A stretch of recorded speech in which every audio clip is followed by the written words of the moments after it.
नमस्कार। भारत और पश्चिम के जीवन दृष्टियों में एक बड़ा मूलभूत अंतर है। भौतिकता और बाजारवाद के प्रकर्ष पर पहुंचा हुआ पश्चिम, जहां एक ओर जीवन के सभी आयामों से संवेदना का जल निकालकर उसे पत्थर की तरह शुष्क और कठोर बनाने पर तुला हुआ है, तो वहीं दूसरी तरफ संवेदनाओं के तरलीकृत रूप को जीने के अभ्यस्त हम भारत के लोग पत्थर तक में प्राण फूंक कर उसे स्पंदित करने का हुनर जानते हैं। आज मैं एक ऐसे महान कलाकार को उनकी पुण्यतिथि पर प्रणाम करने के लिए उपस्थित हूँ, जो भारतीय मूर्तिकला के जनक के रूप में जाने जाते हैं। पश्चिम बंगाल के एक छोटे से गांव के एक विपन्न परिवार में जन्मे रामकिंकर वैद्य जी भारतीय मूर्तिकला के एक अप्रतिम नाम हैं। एक छोटे और विपन्न परिवार में जन्मे होने के कारण उन्होंने मूर्तिकला की कोई औपचारिक शिक्षा नहीं पाई। निश्चित रूप से एक आर्थिक रूप से कमजोर परिवार के लिए पहली प्राथमिकता रोटी होती है। कला का स्थान उसके बहुत बाद में आ पाता है। लेकिन विपन्नता के बीच भी प्रतिभा के फूल बड़ी खूबसूरती से खिलते हैं।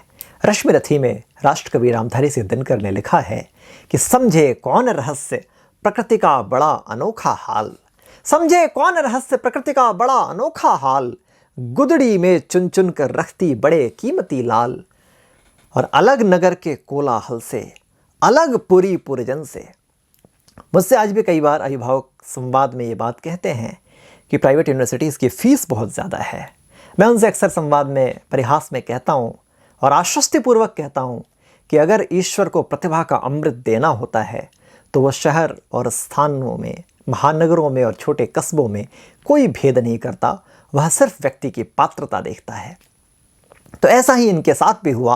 अलग नगर के कोलाहल से अलग पुरी पुरजन से, कठिन साधना में उद्योगी लगा हुआ तनमन से।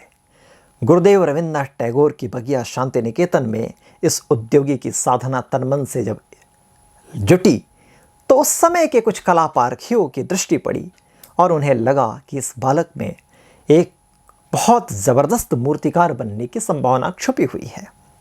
उन लोगों ने उस प्रतिभा को प्रोत्साहन का एक अमृत तत्व सौंपा और धीरे धीरे उनकी ख्याति इस क्षेत्र में बढ़ने लगी। हालांकि उन्होंने कला की शुचिता का पूरा ध्यान रखा और जीवन भर कला की व्यावसायिकता से एक अभिष्ट दूरी सदा बनाए रखी। उनकी कला में आसपास के परिवेश की अभिव्यक्तियां ही ज़्यादा दिखती हैं।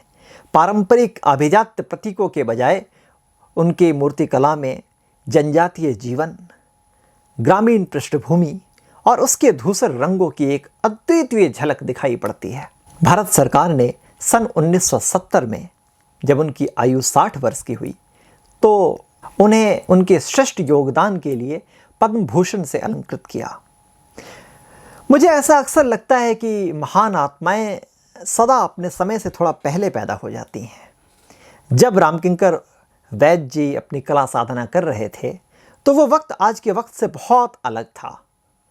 उस समय ना इंटरनेशनल आर्ट गैलरीज का उतना ज़्यादा चलन था, ना आज की तरह सूचना और प्रसार के साधन इतने बहुत सुलभ थे, और न ही कला के कद्रदान इतनी अधिक मात्रा में थे। तो जाहिर सी बात है उनकी कला को वैसा यश नहीं मिल पाया, वैसी लोक ख्याति नहीं मिल पाई जिसके वे हकदार अपने जीवन काल में ही थे। लेकिन उनके अवसान के लगभग 3-4 दशक बाद आज स्थितियां बिल्कुल अलग हैं। आज दुनिया भर के कला के कद्रदान अपनी दृष्टि इस बात के लिए सदैव चैतन्य और उत्सुक रखते हैं कि कहां से कला का कोई नवीन स्वर, कहां से संभावनाओं का कोई नवीन प्रतिरूप पैदा हो और उस पर वो मुग्ध हो सकें। ऐसे वक्त में जब इंटरनेशनल आर्ट गैलरीज का चलन बढ़ रहा है, ऑनलाइन एग्जीबिशंस बढ़ रहे हैं, तो यह हम सब के लिए गर्व और आनंद की बात है कि रामकिंकर वैद्य जी जैसे महान मूर्तिकार एक बार पुनः प्रासंगिक हो रहे हैं। लोग उनकी कला को देख रहे हैं, सराह रहे हैं, उस पर बार बार मुग्ध हो रहे हैं। और आज मैं उनकी पुण्यतिथि पर आप सबसे भी एक छोटा सा अनुरोध करता हूँ, क्योंकि किसी भी कलाकार के लिए सबसे बड़ी बात उसकी लोक व्याप्ति होती है। तो आज उनके पुण्यतिथि पर आप सब यह वीडियो अधिक से अधिक लोगों तक पहुँचाएँ, अपने स्वजनों से साझा करें, ताकि हम सब मिलकर भारत के इस महान मूर्तिकार को एक बार स्मृति के माध्यम से पुनः कृतज्ञ प्रणाम कर पाएं। धन्यवाद।